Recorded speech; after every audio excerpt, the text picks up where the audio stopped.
Un saludo para los pregoneros de todo mi corazón.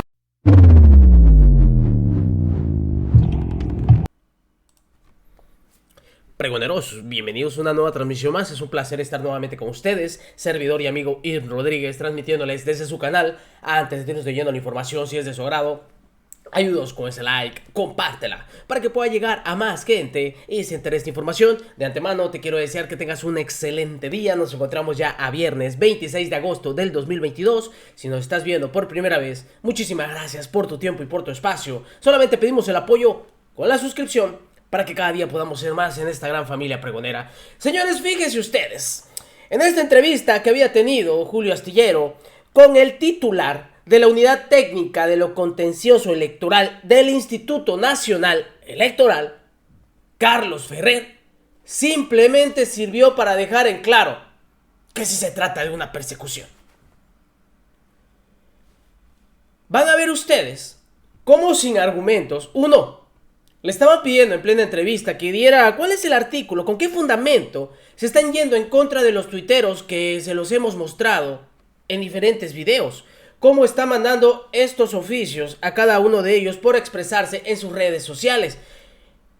Pues no se acordó el señor. Digo, pues si están llevando el caso deben de tener a la mano el artículo o el fundamento con el cual ellos están actuando. Y dos, había dado a conocer, y esto, la misma diputada Andrea Chávez, que la sala especializada del Tribunal Electoral del Poder Judicial de la Federación había o intentaba inhabilitar como candidata en las próximas elecciones, pues obviamente la quería meter al padrón de agresores en razón de género. Por ello, pues obviamente quedaría inhabilitada para buscar un cargo en las siguientes elecciones. Ella había dicho: impugné la resolución que solo busca intimidar y censurar a las mujeres jóvenes de izquierda que hacemos la política. Los ciudadanos sancionados de manera injusta cuentan conmigo, porque aparte del tuit que había hecho la diputada, que fue que la verdad yo me he cansado de estarlo leyendo, y por más no busco en qué momento se le agredió a la diputada del PRD, a la perredista. Una diputada federal del PRD acaba de decir en la comparecencia de nuestra Secretaría de Cultura que el Fondo de Cultura Económica no debe dedicarse a fomentar la lectura, aunque usted no lo crea. Yo no lo veo en donde hay una agresión. ¿Ustedes me lo pueden decir? Pues claro que no. Ahora, los que comentaron el tuit de Andrea Chávez también fueron sancionados, como comenta en una entrevista que les voy a pasar una parte de ella, por cantidades de entre 1,400, si no me equivoco, hasta 4,000 pesos por un tuit. Y luego dicen que no hay una persecución en contra de los que estamos a favor de esta transformación. Fíjense ustedes nada más, porque el mismo Carlos Ferrer, fíjense ustedes, solito se echó de cabeza, pues él dice que el INE no encontró ningún argumento que fuera alguna ofensa o algún ataque. El que lo determinó fue el tribunal, pero el INE dijo que no. Entonces, ¿por qué él mismo aquí narra que el INE es el que se encarga de revisar los casos y si realmente es considerado, lo pasa al tribunal para que ellos validen? Y si es así, el INE es el que emite las medidas cautelares. Pero si desde el INE se vio que no había incurrido en ninguna falta, ¿cómo por qué el tribunal se le fue encima? Solitos se contradicen y quedan expuestos en plena entrevista. Escuchen ustedes. Vamos, preliminarmente, que pudiesen ser constitutivos de violencia ciertos comentarios en redes, cierta propaganda. En esos casos, Julio, se pueden dictar medidas cautelares para bajar o para retirar de redes sociales esos comentarios que pudieran ser lesivos, que pudieran ser violatorios. Pero puede darse el caso que se analicen medidas cautelares y no se retiren los comentarios por considerarse amparados en la libertad de expresión. Entiendo que acabas de entrevistar a la diputada Chávez de su asunto. Bueno, sí, ese es un claro ejemplo. Nosotros en el INE lo analizamos y consideramos que no era violatorio, consideramos que estaba amparado en la libertad de expresión los comentarios de ella y de las otras 14 personas que fueron denunciadas. El Sí. Tribunal Electoral toma una determinación diferente, Julio, pero ese es Claro. el sistema electoral que tenemos. Carlos, una gran discusión legal es acerca de qué tanto se puede actuar de manera punitiva en las redes sociales. Y eso es una discusión mundial y en México, te puedo decir simplemente, Ricardo Salinas Pliego constantemente utiliza expresiones y menciones que son muy susceptibles de ser castigadas en otro ámbito, pero en las redes sociales no. ¿Por qué lo están haciendo ustedes, Carlos? Concretamente, ¿cuál es el fundamento jurídico para solicitar que se desmonten mensajes en las redes sociales de México? Es un debate, como bien lo apuntas, internacional. Yo te diría lo siguiente: los criterios de los tribunales internacionales y nacionales hasta el momento apuntan a que las redes sociales son un ámbito en donde se ejerce de manera reforzada la libertad de expresión y de información. Pero ojo, Julio, no son zonas de inmunidad ni de impunidad. No, pero te Eh, pregunto exactamente en qué artículo, de qué ley, cuál es el fundamento jurídico que sustenta la acción de ustedes, INE. A ver, son muchos los fundamentos. Yo te diría en principio, por ejemplo, en violencia política en razón de No, género. dime un artículo, el que están usando. Permíteme, Julio. Yo te voy a decir lo siguiente: la violencia política en razón de género, en términos legales, se ejerce a través de cualquier medio. Así lo establece la ley. A Un través de vecino que le cualquier, grita a una vecina. sí, a través de cualquier medio se puede ejercer violencia política. O Entonces, sea, cualquier un medio, altavoz que alguien ponga en un estadio de fútbol claro. y le chille. ¿Ya lo vieron? No incurrió. ¿No se acuerda del fundamento del artículo por el cual se están yendo en contra de todos estos comentarios en Twitter? Ah, no, bueno. A una mujer, eso es también. Bueno, habría que ver caso por caso, pero a través de cualquier medio. Pero además hay una amplia gama ¿Hay un de sustento jurídico, jurisprudencias. Carlos? O ¿Perdón? sea, concretamente hay un fundamento jurídico. Sí, O por sea, supuesto. un fundamento se dice con base en el artículo Sí, 18 de la ley, bla, bla. por supuesto que lo hay, Julio. No tengo en este momento la ley conmigo, pero si te ¿De cuál remites, ley? permíteme, si te remites a las leyes que tratan el tema de violencia política en razón de género, establecen que a través de cualquier vía. Pero no solo eso, Julio. El Tribunal Electoral del Poder Judicial de la Federación ha establecido ya criterios, tesis y jurisprudencias en los que abarcan todos los medios. Imagínate, Julio, que la pornografía infantil en redes o en internet no pudiera controlarse. Es decir, insisto, no es un espacio de inmunidad. Y lo que pasa es que atrás de las redes, con mucha cobardía, se utilizan para atacar a las mujeres de manera ilegal. Es por ello que sí es controlable. Yo con mucho gusto te hago llegar por escrito, si tú así lo quieres, un documento en donde te doy todos los fundamentos jurídicos de todas las leyes donde nos basamos para poder emitir nuestras medidas. Son extensos, pero tiene una base jurídica, sin duda. Yo te lo hago llegar a tu programa, Julio. Bien. Muy bien, Carlos. Pues gracias, me quedo. 4 casos son los que van caminando en busca de medidas cautelares, ¿no hay más? Sí, pero van llegando, y van llegando de todos los temas, y denuncian de todos los temas, y a través de todas las vías, no solamente redes sociales e internet, propaganda fija, actos anticipados, en fin, el INE conoce una serie de denuncias muy amplia, el abanico es muy amplio, y les damos cauce legal, con fundamento, con motivación, y son, insisto, revisables siempre ante el Tribunal Electoral. Carlos, pues muchas gracias por esta oportunidad de tener la información. Pues ya lo escucharon. Ante todo ello, y de igual forma a la que tenía que dar su derecho de réplica era la diputada Andrea Chávez, quien también en este espacio comentó lo siguiente.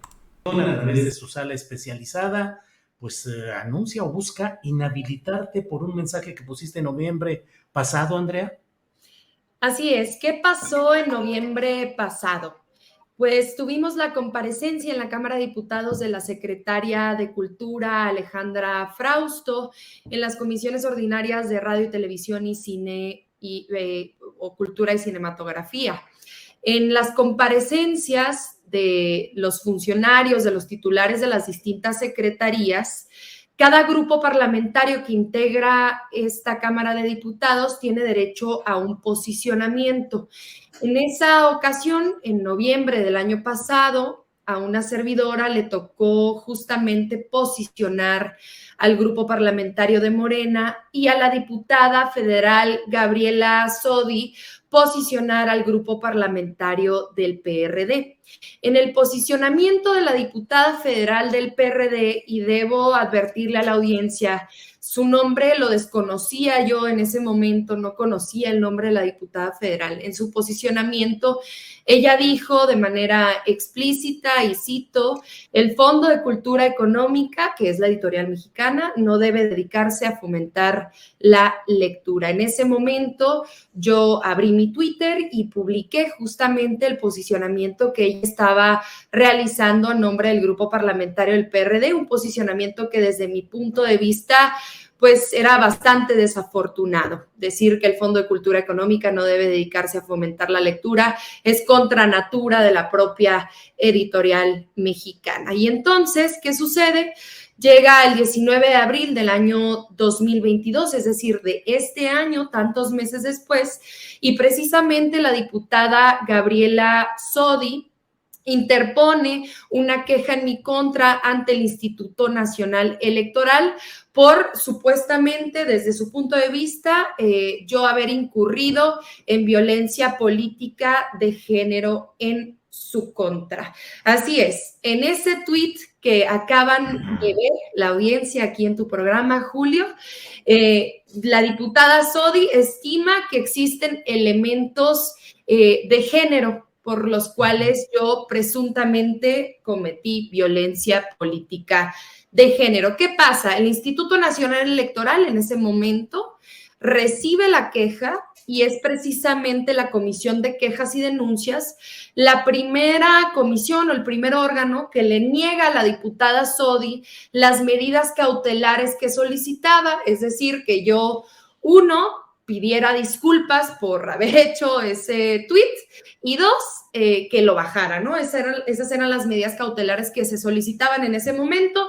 El Instituto Nacional Electoral, con todo y el encono que nos tiene a las y los simpatizantes, representantes, militantes del movimiento de la Cuarta Transformación, declaró improcedente la solicitud de las medidas cautelares. ¿Qué sucede después?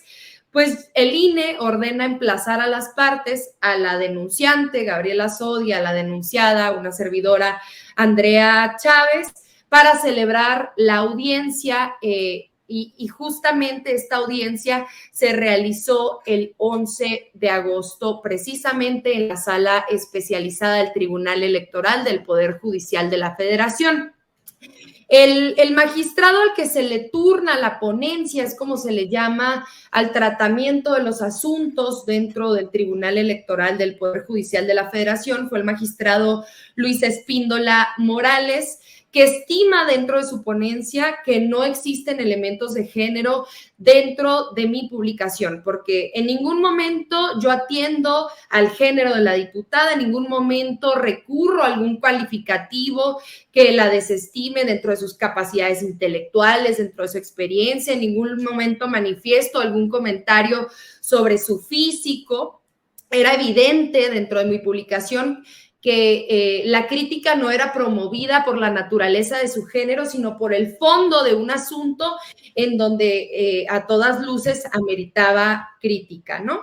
¿Qué sucede en ese momento? Los otros dos magistrados, me refiero a Gabriela Villafuerte Coello y al magistrado presidente Rubén Jesús Lara Patrón, deciden voltear el sentido de la ponencia y estimar que gracias a mi publicación inicia un linchamiento mediático y es por eso que a mí se me tiene que sancionar por violencia política de género y se me tiene que registrar como violentadora durante 3 años, imposibilitándome a mí, inhabilitándome como posible candidata en las próximas elecciones.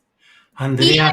Y además hay 15 cuentas y a 15 otros usuarios que comentan la publicación, hay que decirlo también, sin elementos que atienden a razones de género, un verdadero sinsentido. Las multas van de entre 1,500 pesos hasta 4,000 pesos algunos de los usuarios.